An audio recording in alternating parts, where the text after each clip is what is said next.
नमस्कार मित्रांनो, आजच्या आपल्या टॉपिकची सुरुवात होणार आहे ते म्हणजे चाइल्ड सेंटर्ड एज्युकेशन, विद्यार्थी केंद्रित शिक्षण.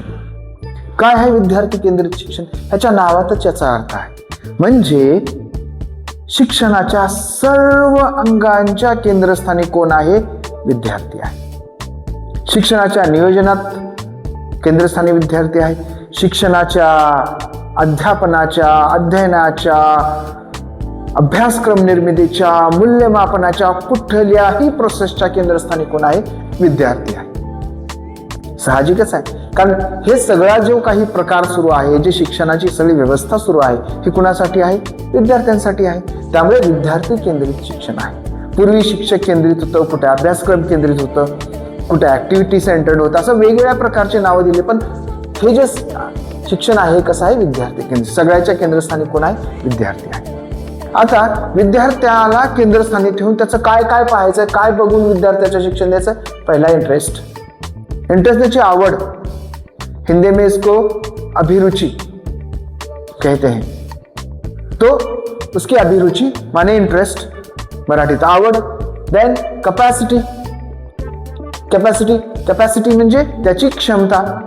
म्हणजे त्याला जर गणित आवडत असेल तर त्याला गणितामध्ये कसं पुढे घेऊन जाता येईल याचा विचार शिक्षणाने केला पाहिजे, आणि ते म्हणजे कसं असणार आहे? विद्यार्थी केंद्रित शिक्षण आहे. दुसरा विषय आहे तो म्हणजे कॅपॅसिटी. कॅपॅसिटी म्हणजे त्याची क्षमता. त्याची क्षमता कशामध्ये आहे? त्याची कॅपॅबिलिटी किती आहे? समजा शिक्षकाला माहिती आहे की विद्यार्थी धावू शकत नाही, मग त्याला धावण्याच्या स्पर्धेमध्ये घ्यायचं का? जरी त्याचा इंटरेस्ट धावण्यामध्ये असला तरी नाही. त्याची कॅपॅसिटी किती आहे, क्षमता किती आहे, हे शिक्षकानं शोधलं पाहिजे. म्हणून दुसरा भाग महत्वाचा आहे तो म्हणजे कॅपॅसिटी. तिसरा आहे रिक्वायरमेंट. त्याची आवश्यकता आहे का? त्याला त्या भागाचं किंवा त्या गोष्टीचं शिक्षण लर्निंग करण्याची आवश्यकता आहे का? कुणाची आवश्यकता पाहिजे? शिक्षकाची नाही, अभ्यासक्रमाची नाही, शासनाची नाही, त्याची आवश्यकता आहे. कुणाची आवश्यकता केंद्रस्थानी आहे? विद्यार्थ्याची. त्याच्यानंतर लर्निंग बाय डुईंग. त्याच्यामध्ये करून, करके सीखना ज्याला म्हणतात, लर्निंग बाय डुईंग, ह्या गोष्टीला याच्यामध्ये महत्व असतं. त्यानंतर फ्री चाइल्ड. विद्यार्थी कसा असतो? मुक्त असतो. त्याच्या आवडीप्रमाणे, त्याच्या मनाप्रमाणे तो शिक्षण घेऊ शकतो, पाहिजे त्या फील्डमध्ये तो जाऊ शकतो. त्यानंतर ऍक्टिव्हिटी बेस्ड लर्निंग असतं, म्हणजे वेगवेगळ्या गतिविधी आधारित शिक्षा जिसे कहते हैं हिंदी में. म्हणजे वेगवेगळ्या ऍक्टिव्हिटी त्याच्यामध्ये घेतलेल्या असतात. त्या ऍक्टिव्हिटी आधारित शिक्षण असतं. प्रोजेक्ट दिलेले असतात विद्यार्थ्यांना. केवळ जुन्या पद्धतीप्रमाणे प्रश्नाची उत्तरं पाठ करणे एवढ्या पुरतं हे शिक्षण मर्यादित नाही. ते कसं आहे? प्रोजेक्ट असतात, त्याच्यामध्ये वेगवेगळे प्रकल्प करावे लागतात. त्यानंतर गेम बेस्ड आहे, म्हणजे वेगवेगळे खेळ याच्यामध्ये खेळले जातात मुलांकडून, आणि ते गेम बेस्ड एज्युकेशन आहे. त्याच्यामध्ये रटना नाही आहे, म्हणजे पाठांतर नाही. याचे पुरस्कर्ते आहेत जीन जॅक्स रूसो आहे, फ्रोबेल आणि मॉन्टेसरी. हे या विद्यार्थी केंद्रित शिक्षणाचे पुरस्कर्ते आहेत. याच्यावर किमान एक प्रश्न हमखास असतो. प्रश्न कसा विचारला जातो की ही निम्नलिखित जो स्टेटमेंट है उसमें से कौन सा विद्यार्थी केंद्रित शिक्षा को अच्छी तरह से परिभाषित करता है? म्हणजे विद्यार्थी केंद्रित शिक्षण कोणाला म्हणतात. मग कसं बघणार आपण? त्याच्यामध्ये इंटरेस्टला महत्व दिलं असेल तर त्याला विद्यार्थी केंद्रित म्हणायचं. शिक्षकाच्या मनाप्रमाणे असेल ते विद्यार्थी केंद्रित नाही. विद्यार्थ्याच्या क्षमतेला व्हॅल्यू देत असेल त्या स्टेटमेंटमध्ये तर ते विद्यार्थी केंद्रित आहे. त्याच्या आवश्यकतेला विचार करा, लर्निंग बाय डुईंग असेल, त्याच्यानंतर विद्यार्थ्याला स्वातंत्र्य असेल, ऍक्टिव्हिटी बेस असेल, प्रोजेक्ट गेम बेस असेल, या सगळ्या गोष्टी त्याच्यामध्ये जर असतील तर ते काय म्हणायचं आपण? हे विद्यार्थी केंद्रित शिक्षण आहे, अन्यथा विद्यार्थी केंद्रित शिक्षण नाही. अगदी इलिमिनेशन मेथडनं सुद्धा समजा जिसमें रटणं आलं, पाठांतर आलं, शिक्षकांना सांगितल्यानंतर करणे आलं की ते समजून घ्यायचं कसं आहे हे विद्यार्थी केंद्रित शिक्षण नाही. इलिमिनेशन मेथडनं आपण सहज हे मार्क आपण घेऊ शकतो. हे गॅरंटेड मार्क आहेत. फक्त वाचताना आपण थोडं काळजीपूर्वक वाचायचं. आणि दुसरी गोष्ट, हिंदी शब्द बरेचसे आपल्याला कन्फ्यूज करतात, त्यामुळे थोडं इंग्रजीमध्ये पण आपण काय केलं पाहिजे? नजर टाकली पाहिजे. म्हणूनच हे शब्द इंग्रजी दिलेले आहेत. लक्षात ठेवा, चाइल्ड सेंटरमध्ये interest base, capacity, requirement, learning by doing, free child, ABL, project, game base, joyful learning असे शब्द जे काही पॉझिटिव्ह शैक्षणिक वातावरण निर्माण करतात, ह्या सगळ्यांचा अंतर्भाव आपण कशामध्ये करत असतो? चाइल्ड सेंटर्ड एज्युकेशन मध्ये करत असतो. तशी आणखीन एक दुसरी कॉन्सेप्ट आहे ती म्हणजे प्रोग्रेसिव्ह एज्युकेशन. म्हणजे पुढारलेलं शिक्षण. मग काय आहे त्याच्यामध्ये? त्याचा महत्वाचा त्याचं महत्वाचं वैशिष्ट्य आहे कनेक्टेड एज्युकेशन टू लाईफ. म्हणजे जे शिक्षण जे आहे ते जीवनाशी कनेक्ट केलेलं आहे. NEP 2020 मध्ये 8वी नंतर जे व्यावसायिक शिक्षण आहे तो प्रोग्रेसिव्ह एज्युकेशनचाच एक भाग आहे. म्हणजे तुम्ही फक्त प्रश्नाची उत्तर लिहिता म्हणजे दैनंदिन जीवनामध्ये कसं वागतं, मग त्या शिक्षणाचा तुमच्या दैनंदिन जीवनामध्ये उपयोग झाला पाहिजे. अशा पद्धतीचं शिक्षण म्हणजे हे प्रोग्रेसिव्ह एज्युकेशन आहे. दुसरी गोष्ट आहे अनुभव आधारित शिक्षण आहे. केवळ पाठांतर, धडा, सिम्युलेशन, व्हिडिओ दाखवून नाही तर त्याला त्याचे अनुभव द्यायचे. भलेही मग सिम्युलेशनच्या माध्यमातून दिलेले कृत्रिम अनुभव असतील, पण अनुभव आधारित शिक्षण आहे. त्यानंतर याच्यामध्ये लोकतांत्रिक व्हॅल्यू डेमोक्रेटिक आहे.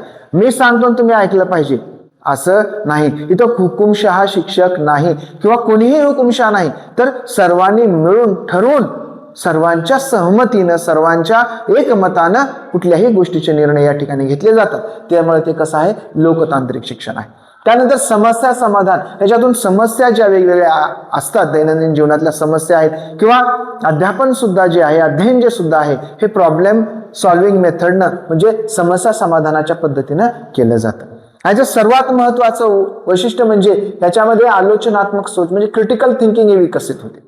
एखादी गोष्ट आपल्याकडे दिली की ती लगेच बाबा वाक्यम प्रमाण म्हटल्याप्रमाणे सर म्हणते ते चांगलं आहे म्हणजे हे चांगलंच असेल नाही, तर विद्यार्थी त्याचं क्रिटिकल अनालिसिस करतात. समजा एखादा मोबाईल दिला तुम्ही त्याच्याकडे, ते लगेच भारी आहे बघणार नाही, ते बघणार सर याचं मुलं विचारणार तुम्हाला सर याचा रॅम किती आहे, रॉम किती आहे, ह्याचा कॅमेरा कितीचा आहे, front camera, back camera, selfie कसे येते, गेम किती चालतात, अशा चौकशा करतात. म्हणजे याची सगळी इन्फॉर्मेशन ते घेतात. या इन्फॉर्मेशनच्या आधारे मग मत बनवतात की सर तुम्ही तर हा 15,000ला घेतला आणि 4 GB आणि 16 GB रॅमचा कॅमेरा तर अमक्यानं 8,000ला घेतला. म्हणजे त्याचं बरोबर क्रिटिकल अप्रिसिएशन त्यांनी त्यांच्या ज्ञानाच्या पातळीवर करतात, नसेल तर इतरांकडून ज्ञान देऊन करतात. म्हणजे ही काय आहे समस्या समाधान करण्याची पद्धत आहे. आणि अशी पद्धत डेव्हलप होणं ह्या सध्याच्या जे एका स्पर्धात्मक युगामध्ये आवश्यक आहे. त्यामुळे प्रोग्रेसिव्ह एज्युकेशन मध्ये क्रिटिकल थिंकिंग डेव्हलप होते, हे फार महत्वाचं आहे. त्यानंतर समाज की जरूरत, समाजाला कशाची आवश्यकता आहे. आज आपण पाहतो की ठिकठिकाणी छोटी मोठी 15-16 वर्षाची मुलं मोबाईल घेऊन मोबाईलची गेम बघून त्याच्यासारखं करण्याचा प्रयत्न करतायत. ह्याच्यामध्ये खुनं घडतायत, मारामाऱ्या घडतायत, एवढं सगळं घडतंय. याच्यामध्ये काय व्हॅल्यू एज्युकेशनची कमतरता आहे. लगेच शासनानं मूल्यवर्धनचं प्रशिक्षण ठेवलेलं आहे. म्हणजे हे प्रोग्रेसिव्ह एज्युकेशन कसं आहे तर समाज की जरूरत, समाजाला काय पाहिजे, समाजाला कशा पद्धतीचे विद्यार्थी पाहिजेत, त्या पद्धतीचे विद्यार्थी घडवण्याचं काम कोण करतं, प्रोग्रेसिव्ह एज्युकेशन करतं. म्हणजे नेल्सन मंडेला ज्याप्रमाणे म्हणतात की education is a tool to change the society, समाज परिवर्तन का माध्यम है शिक्षा, ऐसा नेल्सन मंडेला जी कहते हैं. तो ये कौन सी शिक्षा है, ये प्रोग्रेसिव्ह एज्युकेशन है. म्हणजे हे प्रागतिक शिक्षण ज्याला आपण म्हणतो ही समाजाची आवश्यकता आहे. मग याच्यामध्ये शिक्षण कसं होतं, एक तर प्रॉब्लेम सॉल्व्हिंग मेथडनं होतं, ग्रुप डिस्कशन असतात. इथे शिक्षक समोर शिकवणार, भाषण करणार, विद्यार्थी लिहून घेणार, प्रश्नोत्तर पाठ करणार आणि परीक्षेत लिहिणार, असं हे शिक्षण नव्हे. हे शिक्षण कसं आहे ग्रुप डिस्कशन. तुम्हाला एखादा टास्क दिलं जाणार विद्यार्थ्यांना, त्यांनी गटामध्ये चर्चा करायची आणि चर्चा करून सोल्युशन काढायचं. मग त्या सोल्युशनवर डिस्कशन होणार, कुणाचं चूक कुणाकर बरोबर, त्याचं क्रिटिकल थिंकिंगनं त्याचं क्रिटिकल अप्रिसिएशन होणार आणि मग सर्वसंमतीनं म्हणजे लोकतांत्रिक पद्धतीनं त्याचं फायनल आन्सर फाइंड आउट केलं जाणार. कुणामार्फत, अर्थातच हे सगळं कोण करणार, विद्यार्थी करणार. आणि शिक्षकांची भूमिका ही कुणाची आहे, संसाधकाची आहे. म्हणजे फॅसिलिटेटर जे याला काय करतात, फॅसिलिटेट करतात. म्हणजे ग्रुप डिस्कशन असणार, तिथे प्रोजेक्ट्स असणार, म्हणजे प्रकल्प देणार. समजा त्यांना किल्ला शिकवायचा आहे तर डायरेक्ट त्या किल्ल्यावरचा एखादा प्रोजेक्ट दिला जाणार. मग वेगवेगळ्या अंगाचा वेगवेगळ्या गटानं माहिती काढायची, त्याच्यावर प्रोजेक्ट तयार करायचा, त्याचं एकत्रित सादरीकरण करायचं, जिक्सॉ ग्रुपिंग केल्यासारखं. आणि मग त्या सगळ्यांचं एकत्रित प्रेझेंटेशन केल्याबरोबर आपोआपच काय होतो, किल्ल्याचा अभ्यास पूर्ण होतो,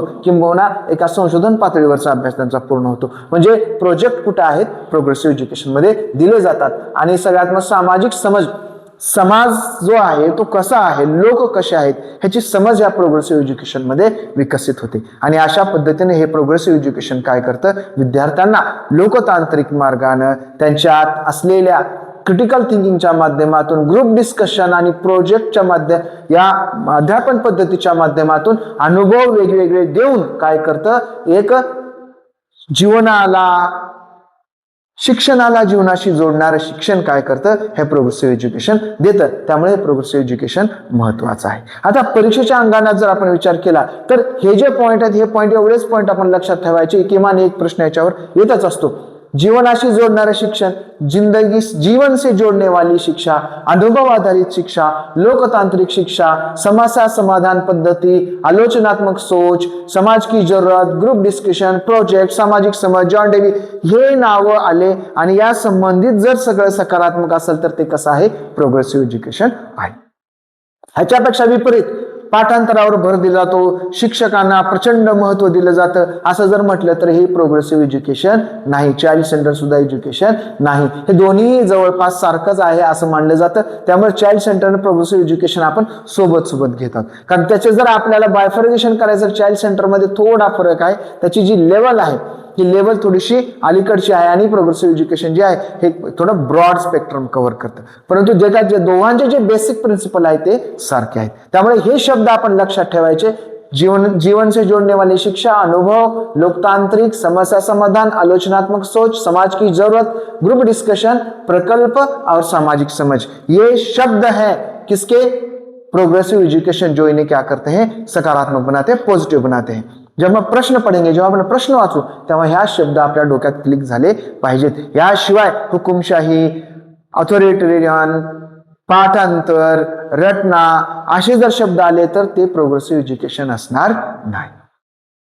तर आता आपण चाइल्ड सेंटर एज्युकेशन आणि प्रोग्रेसिव्ह एज्युकेशनची चर्चा केली. परीक्षेत आपल्याला याचे कसे प्रश्न विचारण्यात येणार आहेत त्याची आपण चर्चा केली.